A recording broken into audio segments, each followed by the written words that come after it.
In this series, I'm showing you how to get the most out of Outlook using Python. In this video, we're going to expand on what we learned in the last video when we created a plain text email message. Plain text works, but let's be honest, an HTML formatted email gives you a lot more options and a much nicer professional look and feel. As last time, I'm going to be using IDLE, which comes packaged with Python. If you want to use IDLE, you simply go to your command prompt and type IDLE. Otherwise, you're free to use any other IDE or code editor that you wish. I'm going to be using the interactive shell because I want you to be able to see the changes as we're making them. So, without further ado, let's get started. I'm going to borrow a lot of the code that we used from the prior example, and then we're going to spice it up with an HTML formatted body. So first, we import the required library. Next, we dispatch an instance of Outlook. Let's then create a mail item and then display it to the screen using the display method.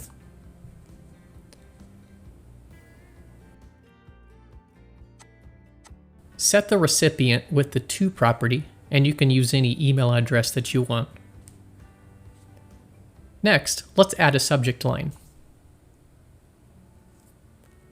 Finally, we'll add the plain text body. This isn't strictly necessary, but it does help you see the difference when we put the HTML body in the email.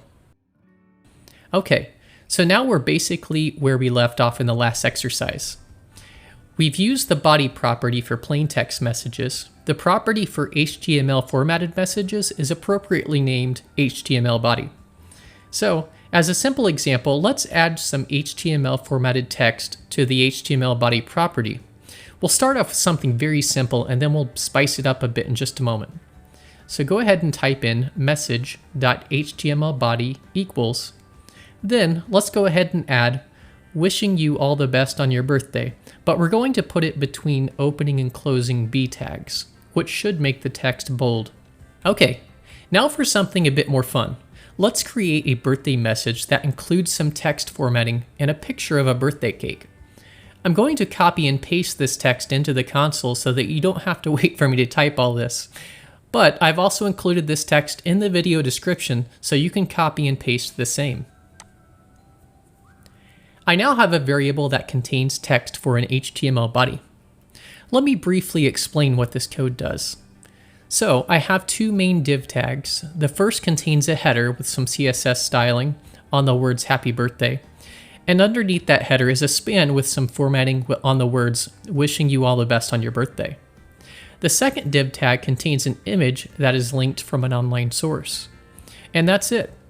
So if I set the HTML body property of the message to the string, I should see the result in my message window. So let's go ahead and do that now.